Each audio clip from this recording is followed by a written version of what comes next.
Hello, everybody. Welcome to another episode of Co-Founder. My name is Alex Mont-Roses, and we have Lisa Mont-Roses.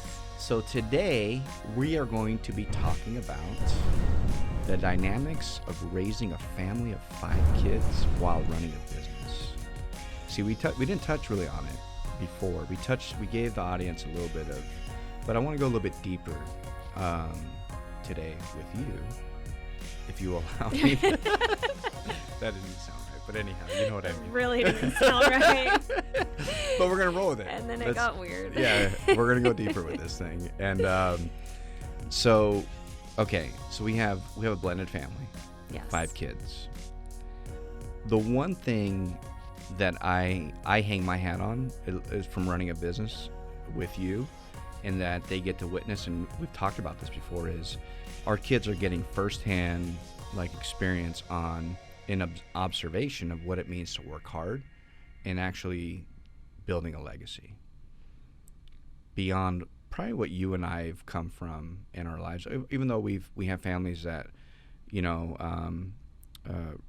worked hard, did everything, but I think we're showing our kids something different that maybe we weren't shown, within our environments, right? What do you think? What do you think about that? Legacy. I think they're seeing something that most kids don't get an experience to see. I think most kids see their parents go to work, come home, they leave their job at work, and they reap whatever benefits of that they do. And some jobs are obviously better than others. Gosh, how nice is it to just leave your job at work? I mean, I don't think it exists anymore. No, actually. you're right. We're too connected. I don't think we live in a world where work gets But left. there used to be back in the day where, your dad worked, came home. I mean, I had that in my life as well at one point. I look back, I actually missed that. It was nice to just check out and just be done. And you could you had to check out. You couldn't could. bring it home with you. So it was definitely very different. It's a blessing and a curse, right? Right. What we're able to do now, because it's absolutely amazing that at 11 o'clock at night I can take care of something for work and I don't have to do it in the morning. Yeah. And it's also a curse that at 11 o'clock at night I have to take care of something for work. Yeah.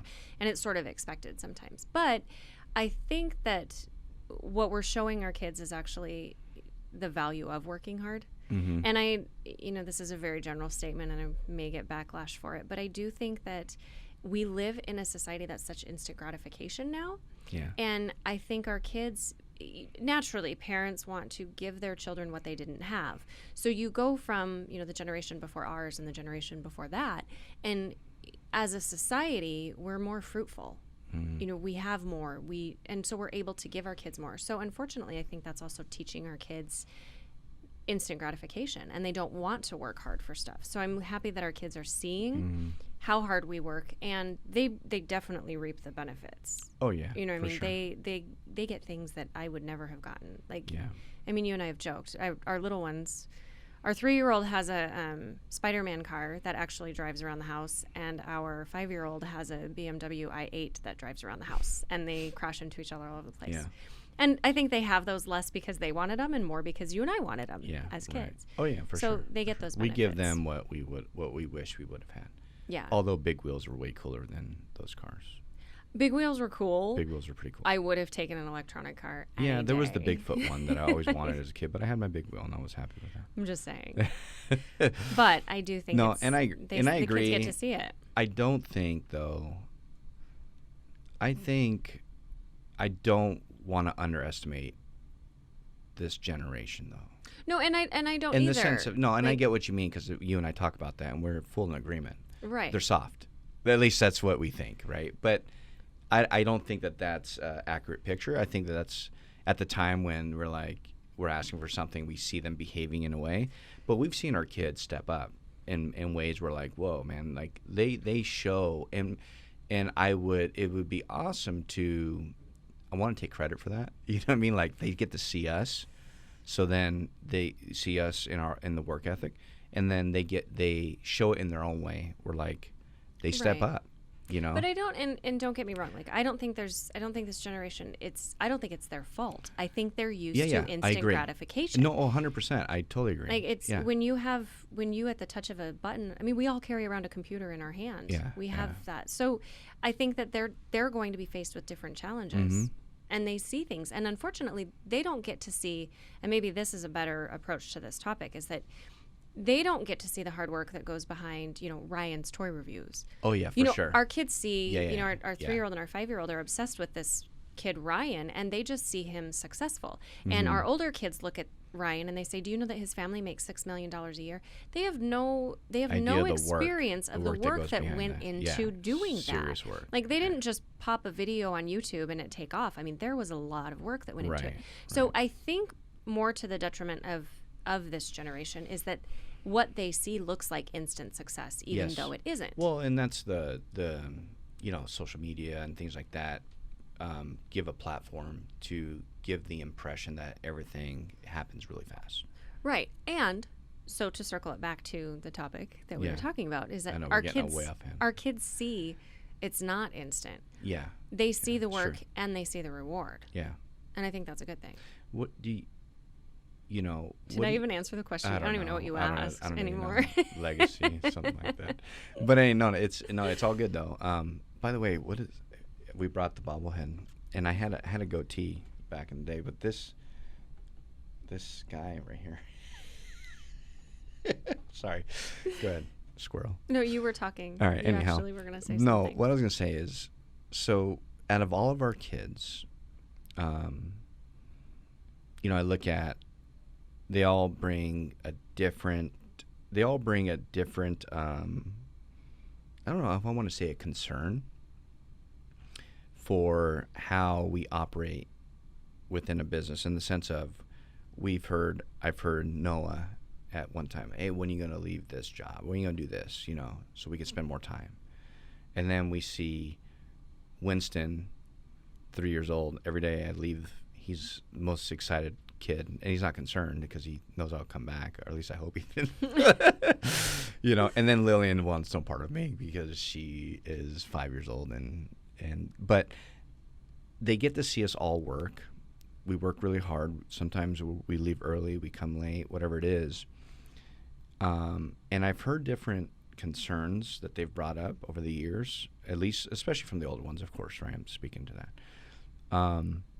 That at times have been concerning, of like, man, is this really something we want to keep doing? Because they're seeing us in a light that's like, hey, I'm not spending enough time with them, and I'm not, pouring into them. Which, by the way, you and I know that's false, because at least the way we see it, but they also have a different perception, right, of how they view our time with them, because we do a ton of stuff with our kids all the time. I feel like we do. And it's never enough. It seems like. Do you get the same feeling from our kids, like that it's almost as if we're not doing enough? And when did they become in charge, by the way, for that? I don't know. I definitely don't run the house. I don't know when they became in charge for that. No. What I mean that jokingly. But what do I owe them? I don't know. Right. But I feel bad. The point I'm making is I feel bad, even though I go above and beyond to spend as much time with them. The work that we do has so much. There's so much we have to do, that when we do get time, it's quality time. And yet I still feel it's not enough, because I'll get a guilt trip, or I'll get something to that effect. Do the kids do that to you, or they just do it to me? No, they do it to me too. Oh, they do? Okay, I just want to make sure. Go ahead. No, they do it to both of us. And I think, I think part of it is that we're amazing and awesome, and our kids want to hang out with us. Right? When we were kids, I never wanted to hang out with my dad. Not that I didn't love him, but I want to be with my buddies, my kids. I feel like I said, we're fun. We are fun. They like to hang out with us because we're fun. It's a balance, and again, it goes back to there isn't a shut-off time, and the kids kind of expect that because they go to school and their shut-off time is when school gets over, and they come home and they want to just be home. But I actually think they've gotten better over the past year. I agree. Early on, it was tough because they went from we played board games with the kids 5 nights a week to once a month. Because work was so consuming. So it was just a drastic change. Yeah, it was a shock and awe, I think. It was a drastic change. Right. But I think as they're getting older, too, they're getting more involved with other stuff. Not just us. Yes, and we finally got to that place where, just go outside and play and leave us alone. Go do something. Right. But it is hard to find that balance, though. Because we're never done. I guess that's the thing I look at with my work is that, yes, I can close my computer. I'm never done. There's never a moment where I say, I'm done for the day. You know what I mean? It's just, I'm never done. So it's a conscious effort to say, I'm done enough that I can put this aside and be with my family. Right.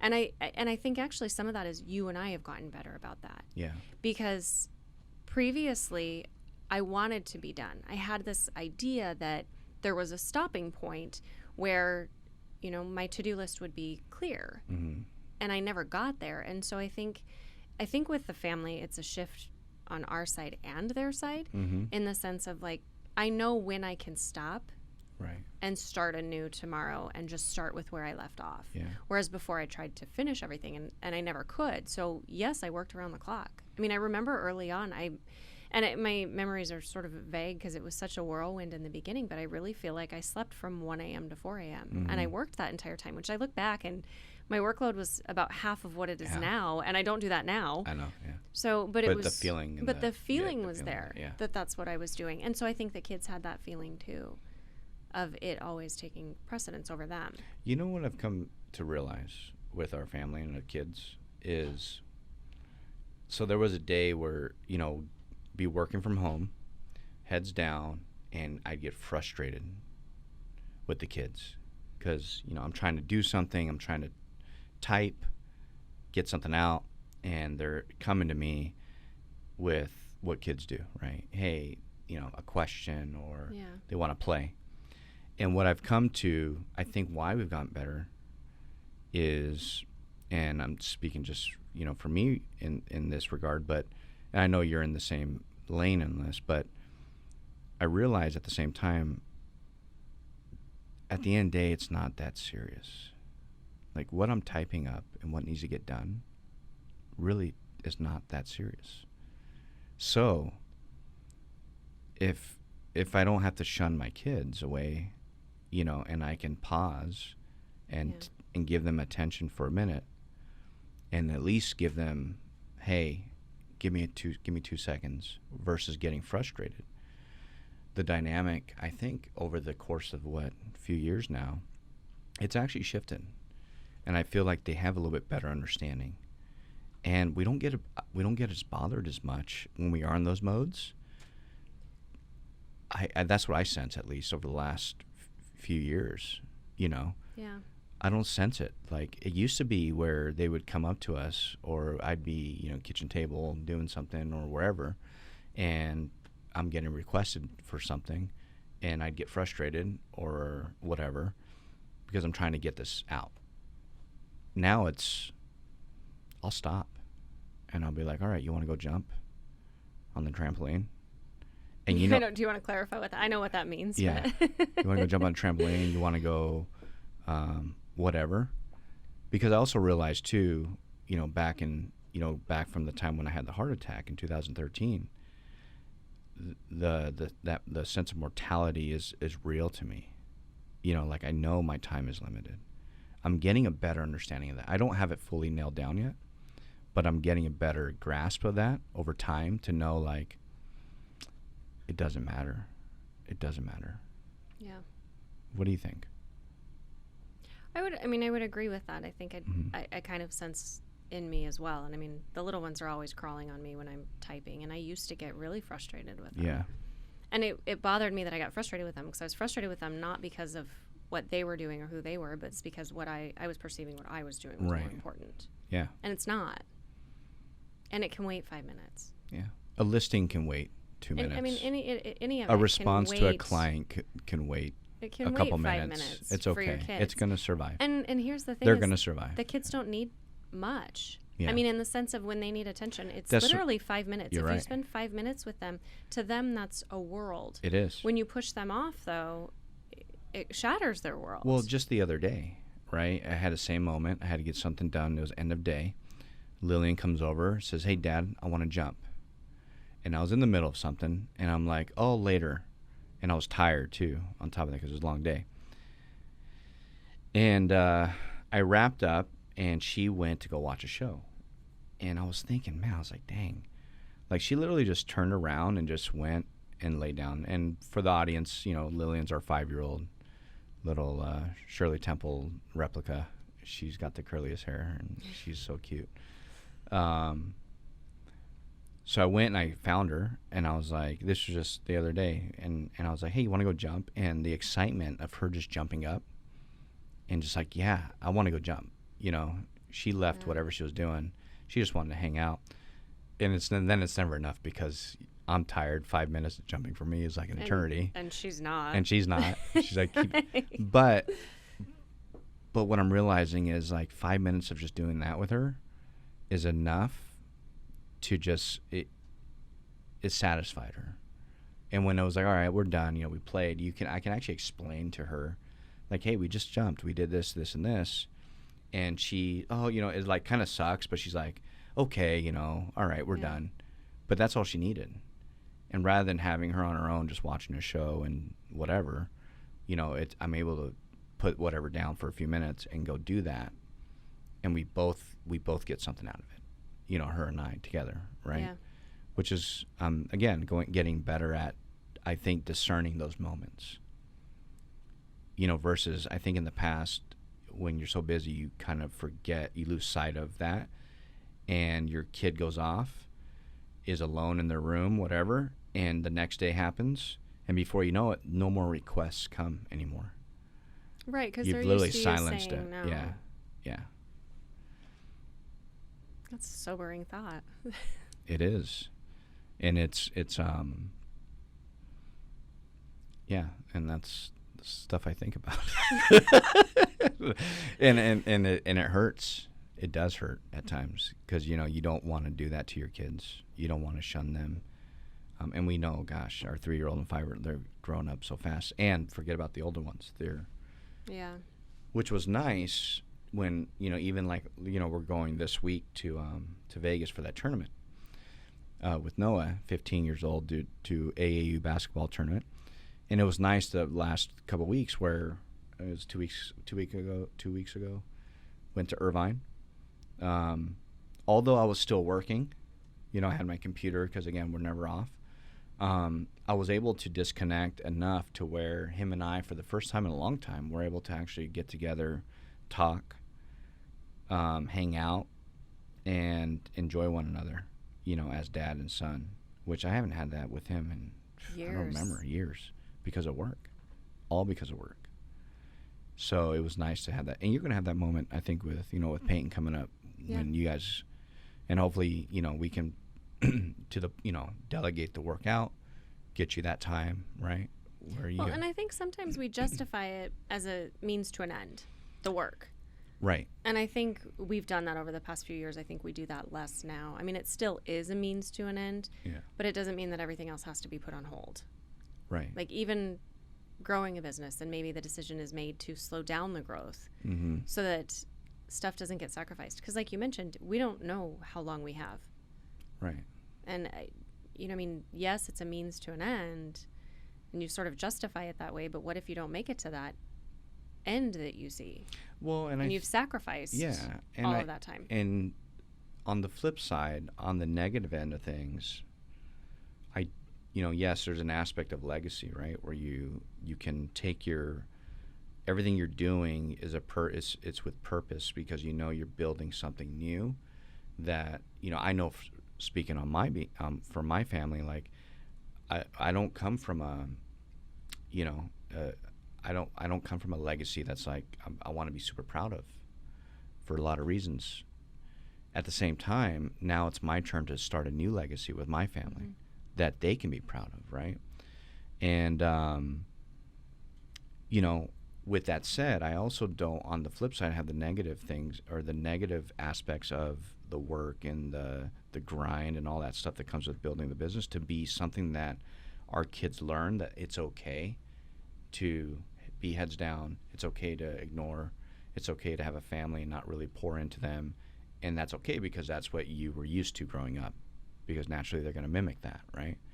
So, again, having that, being cognizant of those things as we're building the business, I think is critical, right?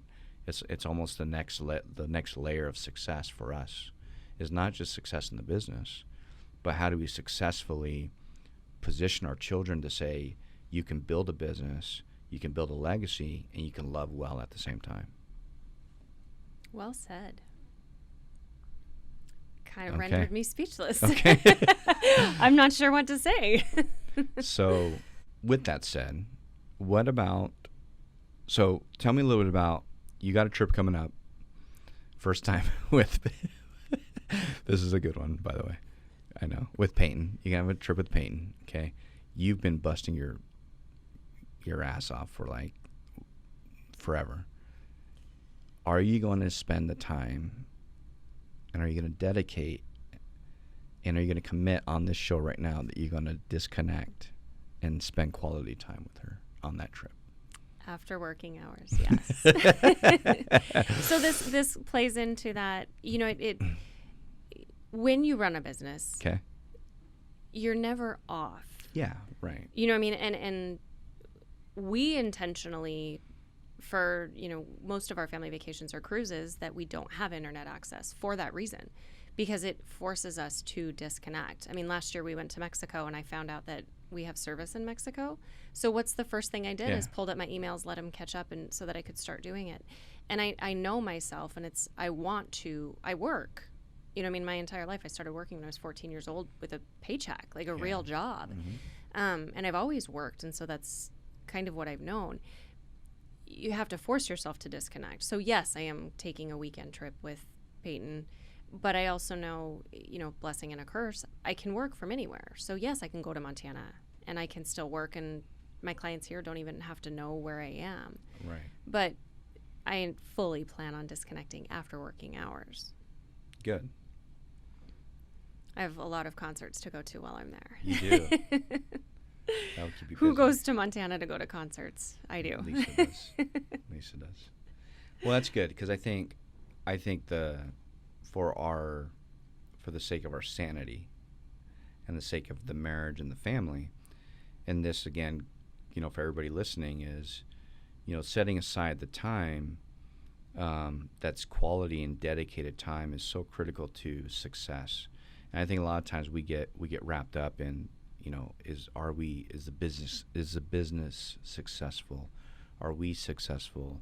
Is the bank account growing? All these things. And I think it's a trap.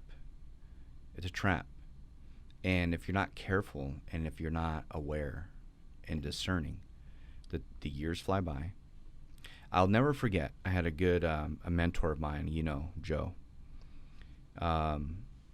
Very successful in his whole lifetime. I think Joe made over $400 million, sold companies, was an executive at a Fortune 500 companies and so on. And Joe, later on, he lost, I think it was he lost children to, I think it was addiction or overdose to that extent. The one thing he told me one day when he was telling about his story, and he said, the one thing I regret was I was always traveling. He was a consultant at the time for one of these large consulting firms. I think it was Accenture or something to that extent. And he's like, I was traveling so much that I never got to know my kids' friends. Mm. And later on, he's like, I just feel like I could have done something had I known who he was with. So we got so wrapped up in business and in life that he not forgot, because I want to be careful, because I don't think that I just think it's the trap we all fall into, and then time goes by fast, and before you know it, we look up and our kids are grown, and we're like, whoa, where did they go? Yeah. And then we don't even know them anymore, or we barely know them. And then you look back and you're like, well, was all that worth it? And then that's where the regret starts to set in. So, I think for us, and I think for our viewers, is, really take that into heart as you're building your business, and if you do have a family, that you are taking into account everything that your family means to you, and you prioritize them first, so that you can truly get to the point of being successful in running the business, because that actually is where success lies, is how the family is led and stewarded at the end of the day. I think, and you keep using this word success, and I think success is so often tied closely to financial growth. Yeah. And where are you financially? What type of house do you have? What type of car do you drive? What does your bank account look like? And unfortunately, that's success. Like that's what people think success is, even though people will argue and they throw that trite phrase around, well, it's whatever your definition of success is. But the reality is most people look at success as a financial 100%. As a financial stability. Yeah. And more than stability. It's being able to spend it. Do whatever you want because right. you're financially free to do that. Right. That's success in a lot of people's eyes. Right. Even at the cost. Even if they say though that their family is more important. True. Yes. Their true definition of success is monetary. Is monetary. Yeah. I mean, it completely is. And I think we need a shift in that. Mm-hmm. Because at the end of the day, I mean, if I were to die tomorrow, I don't get to take my shoes with me. I don't get to take my car with me. I don't get to take, I don't get to my Honda Odyssey. The Odyssey? You don't. I don't get to take my minivan along with me. Do you want that to be because we can hollow it out and we can make it really nice. We can make a hearse for me. We can make the hearse out of the Odyssey. But you know what I mean? And also less than, I guess even more so, more important than what I get to take with me, because clearly that's nothing. Yeah. Like when you're gone, all of this tangible stuff just stays and you go on. My kids don't remember any of that. Yeah, no, they don't. And the people around you don't remember that. And that's the last thing I want someone to say about me is, oh, she drove a nice car. Again, I drive a minivan right now, so I don't think that's not really a phrase. It's a nice minivan. It's a nice minivan as far as they go, but I don't want that to be my legacy. Yeah. Is, oh, she had a nice house and nice shoes. Now, everybody's looking at my shoes, but it's success. It is monetary, no matter what people say.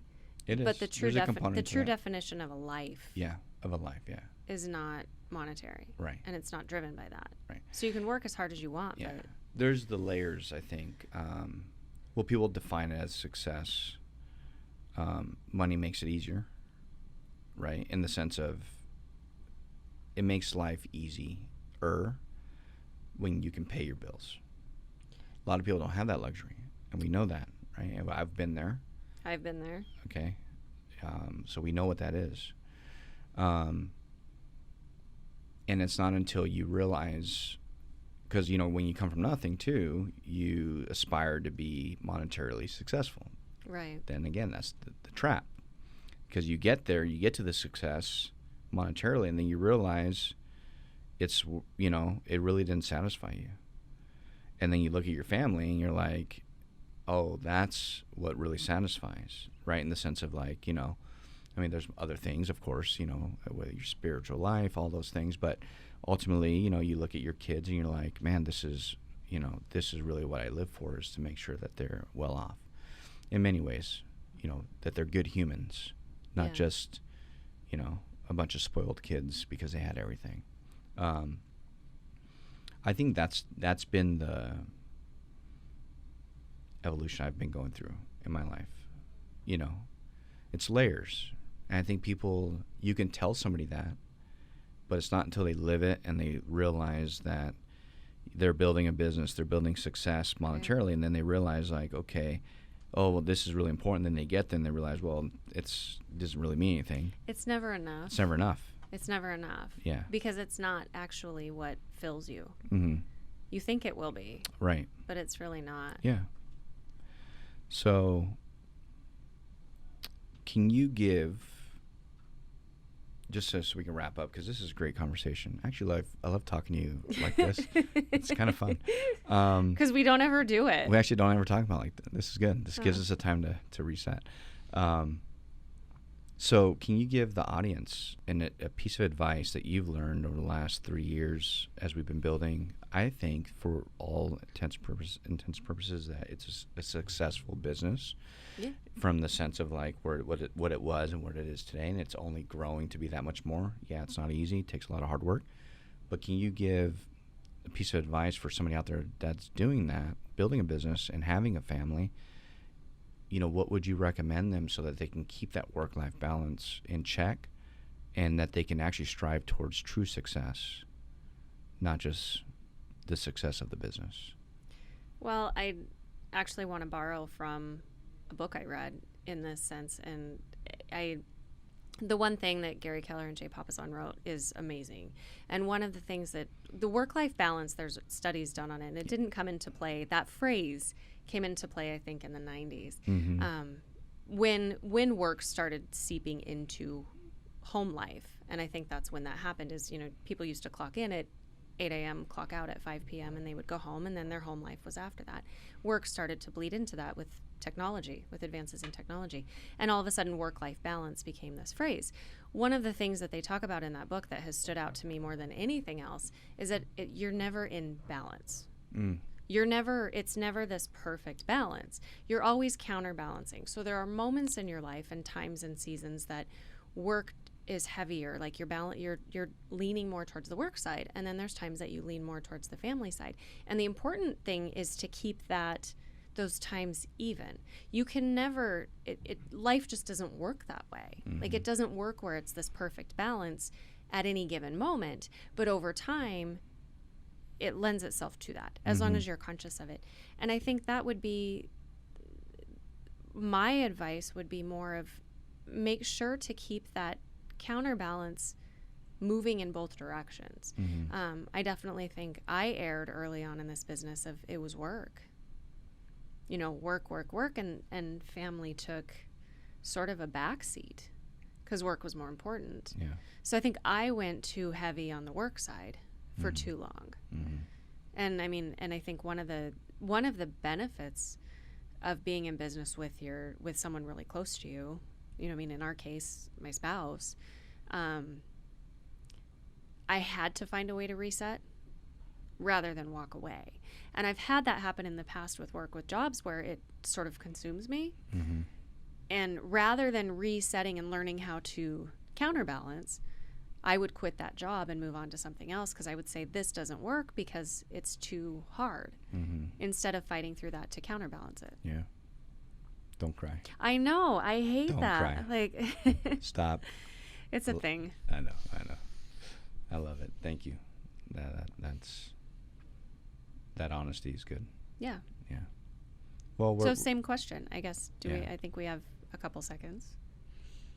Same question back to you. No, we actually don't have a couple seconds. Why do you get to ask all the questions? Well, because I don't know, but I think I've answered. I think I've eloquently answered a lot of questions that I asked myself, and I just answered them. Got it. So what was the question again? What was it? I don't remember what the question was. What's a piece of advice for balancing? Piece of advice. When your kids come up to you, just really simple advice. When your kids come up to you and they want time, stop. Just give them time. Make it 10 minutes, make it 15 minutes, whatever the case is. As a matter of fact, this is going to be one of my optimizer moments for optimizing your life, because I think this is so critical to optimizing your time.